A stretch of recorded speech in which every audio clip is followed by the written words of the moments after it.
Je vais vous présenter l'autoire. Il y a très longtemps, j'ai acheté un autoire. 1970. J'adorais l'autoire. Et puis un jour, j'ai eu à l'accorder. J'ai arrêté l'autoire. Et puis récemment, j'ai acheté celui-là, un 21 accords. Mon premier autoire était fait aux États-Unis. Celui-ci porte la même marque, mais il est fait en Chine, c'est comme ça. Et donc, voici l'autoire. Mais en fait, d'où vient l'autoire? L'autoire vient d'Autriche, mesdames et messieurs. D'Autriche, oui. À l'origine, il y a la cithare autrichienne. La cithare autrichienne est un instrument extrêmement lourd, avec une cinquantaine de cordes. Il y a une touche, comme une guitare, avec 5 cordes, qu'on frette comme une guitare. Avec le pouce, on joue la mélodie, et avec les autres doigts, on bloque les cordes qui n'appartiennent pas à l'accord, et ce doigt-là fait sur les cordes qui restent. Les asiles autrichiens sont pleins de gens qui ont essayé de jouer la cithare autrichienne.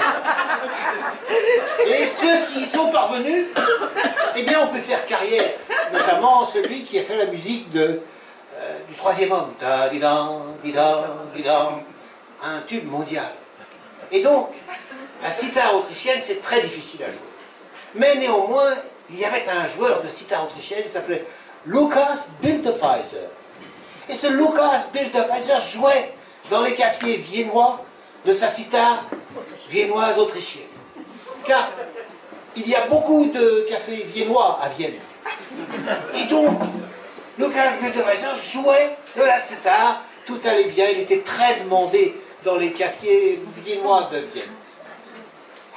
Jusqu'au soir maudit du schnitzel. Il était pourtant heureux, il avait une femme charmante, 2 beaux enfants, un grand appartement. Mais ce jour-là, sa femme lui a dit, nous recevons quelques amis, Lukas, tu prépareras le schnitzel. Qu'est-ce que le schnitzel? Le schnitzel, c'est une escalope panée. Vous prenez un morceau de veau et vous l'aplatissez. Au départ, vous avez un morceau de veau comme ça, à la fin, vous avez un très grand morceau de veau. Vous panez dans la poêle, etc. Si vous allez à Vienne, ne commandez pas un schnitzel chacun. Pour 4, vous commandez un seul schnitzel.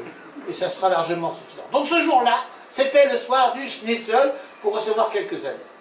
Et Martha, la femme de Lukas Bildeweiser, lui a dit, Lukas, va préparer le schnitzel. Bien, Martha, a dit Lukas. Et il est allé préparer le schnitzel. Il est allé dans la cuisine, il a pris le morceau de veau, il a pris un grand couteau à schnitzel et chlac! Il s'est coupé 2 doigts de la main gauche. Le chat Belzébuth, qui était par là, a croqué les 2 morceaux de doigts. La carrière de Lukas Bildeweiser était terminée. Plus possible de jouer de la cithare. Les affaires sont allées de mal en pis. Sa femme l'a quitté, parti avec ses enfants, il s'est retrouvé dans la rue à Vienne, où il fait très froid l'hiver. Il s'est mis à boire des schnapps de mauvaise qualité. Il était désespéré. Un soir, plus sombre que les autres, il est allé au bord du Danube, s'est accroché sa cithare autour du cou, et il a regardé le Danube.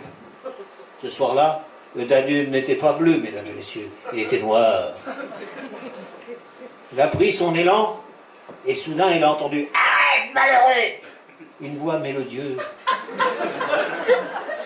Il s'est retourné, il a vu une grande silhouette blanche, une grande femme qui semblait flotter dans les airs. « Qui êtes-vous » a dit Lukas Bildeweiser. « Je suis la fée des musiciens qui se sont coupés les doigts en préparant le schnitzel. » Il y en a beaucoup, a demandé Lukas. Ils sont très nombreux. Je vais faire quelque chose pour toi. Tends tes mains. Il a tendu ses mains, plein d'espoir, et la fée a négligé ses mains et a touché sa cithare. Et cette partie est venue se mettre sur la cithare. Et avec ses mognons, Lucas a pu jouer de la musique.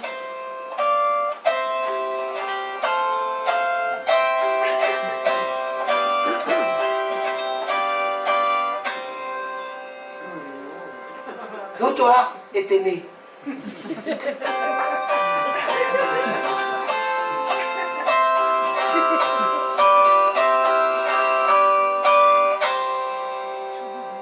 Et Lucas a pu reprendre ses activités. On a retrouvé du travail dans les cafés viennois. Il s'est refait une petite santé financière. Et avec l'argent qu'il avait gagné, il est parti aux États-Unis, où il a déposé le brevet de l'auto-art. Il a fait fortune comme tous les gens qui émigrent aux États-Unis. Et c'est ainsi que la fée a pu parfaire la vie de ce pauvre Lucas Budweiser. Et c'est ainsi que l'auto-art est né. L'auto-art, le voici, le voilà. On va essayer d'en jouer quand même.